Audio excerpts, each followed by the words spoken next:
There is a power that can change your entire life, a force greater than circumstance, stronger than fear, more enduring than pain. It is not found in money, in titles, or in luck. It is found in the invisible realm of thought. Right now, as you listen to my voice, you are carrying within you the most extraordinary weapon ever entrusted to a human being: your mind.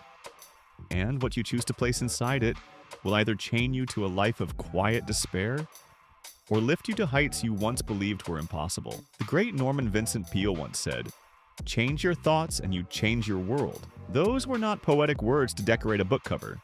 They were instructions. They were the blueprint of transformation. But here's the truth most people will never face.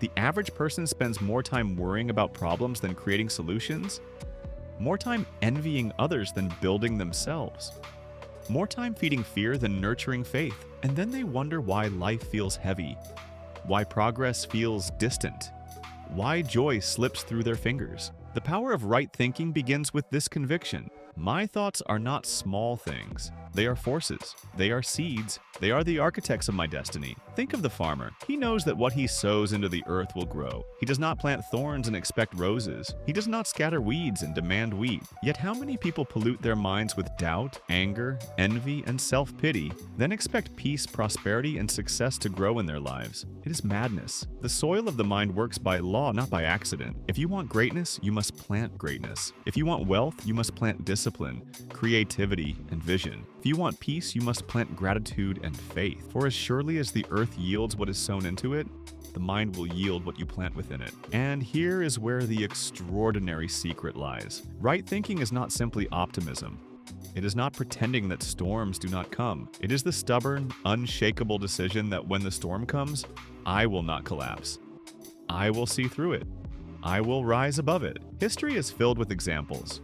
Thomas Edison failed over 1,000 times before giving light to the world. Henry Ford was laughed at for dreaming of a motor car for the masses. Walt Disney was told he lacked imagination. Abraham Lincoln faced defeat after defeat, failure after failure, until he became one of the greatest leaders of all time. What set them apart was not genius. It was not luck. It was not privilege. It was the discipline of mind, the power to hold a vision, believe in it against ridicule, and march forward when others would have collapsed. And you, yes, you, have that same power. Do you understand what this means? The limitations that feel like concrete walls in your life are nothing but shadows of thought. The cage is not locked. The prison is not real. The only chains strong enough to hold you are the ones you continue to build inside your own mind. That is why right thinking is liberation. To believe in your God-given potential is to tear down those invisible walls. To see yourself not as a victim of the world, but as a creator within it. You say, "But I am weak." And the answer is, so was every giant before they stood tall. You say, "I have failed." And the answer is, so did every victor before they triumphed. You say, "I am afraid." And the answer is, faith begins in the presence of fear, not its absence. Do you remember what was written long ago? If you have faith as small as a mustard seed, nothing will be impossible for you. Not everything. Not some things. Nothing. That seed of faith, no matter how small, when planted in the soil of right thinking, becomes unstoppable. It becomes a tree that breaks through stone, a force that shatters impossibility. But faith must be fed. It must be watered with discipline, guarded from the weeds of doubt, protected from the pests of negativity. Surround yourself with people who lift, not those who drag. Fill your ears with words that inspire, not those that poison. Direct your eyes to visions of possibility, not spectacles of despair. Your environment is the rain that feeds the garden of your mind. Choose it with care, and yet, even more powerful than the external world is the inner one. For no environment can destroy the man or woman who has mastered their thoughts. You can strip them of wealth, yet they will rebuild. You can deny them opportunities, yet they will create new paths. You can mock, slander, or even crucify them, yet their vision will outlast empires. Why? Because they have understood the secret. The world you see is born first in the mind you do not see. So I ask you, what vision do you hold inside you right now? What image of yourself lives in your imagination? Is it small? Is it fearful? Is it broken? Then your life will follow that picture like a blueprint. Or is it powerful? Is it bold? Is it limitless? Then your life will rise to match it. This is why visualization is not a game for dreamers. It is the discipline of creators. Before the skyscraper rises, the architect must see it. Before the symphony is heard, the composer must hear it in silence. Before the revolution is won, the leader must envision it. You too must build the picture of your future in the workshop of your imagination. You must walk in the house before it is built, run the business before it exists, see the wealth before it flows, feel the peace before it surrounds you. For as the mind sees, the body follows. But vision alone is not enough. A garden imagined is a desert without labor. Dreams without action are hallucinations. And here is where right thinking must marry discipline. Every single day you are faced with choices. Do you rise early or sleep late? Do you work or procrastinate? Do you train your body or neglect it? Do you study or waste your time? These choices may feel small, but they are not.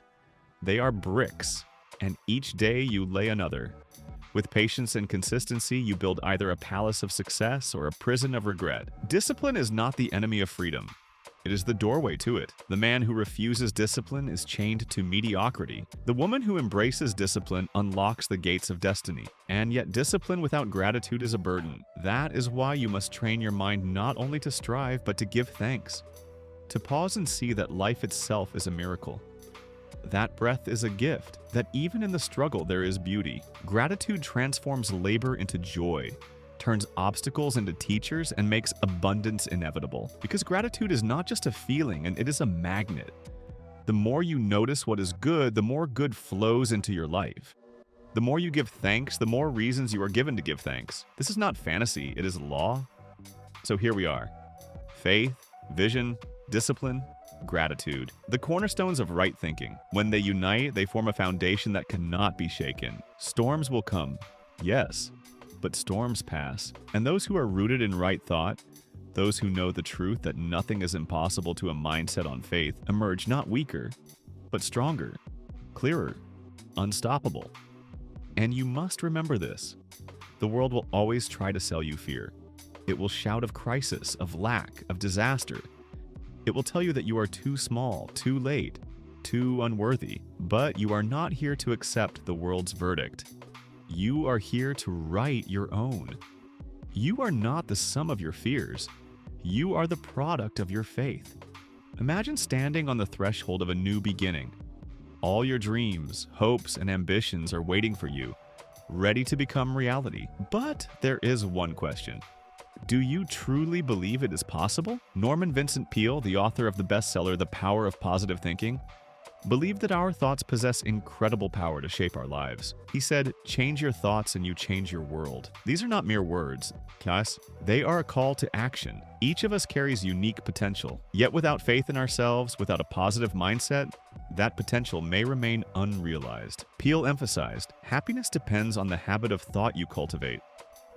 This means we must choose how we respond to circumstances, how we perceive challenges and obstacles. It's important to understand that positive thinking is not denial of reality or ignoring problems. It is the ability to see opportunities even in difficult situations. As Peale wrote, every problem contains within it the seeds of its own solution. So when you face hardships, instead of giving up, ask yourself, what can I learn from this situation? How can I use this experience to grow? This question opens doors to new possibilities and helps maintain inner peace. Let these words of Norman Vincent Peale serve as a reminder that the power of positive thinking can transform your life. Believe in yourself, choose positivity, and act with determination. Your future begins with the way you think today.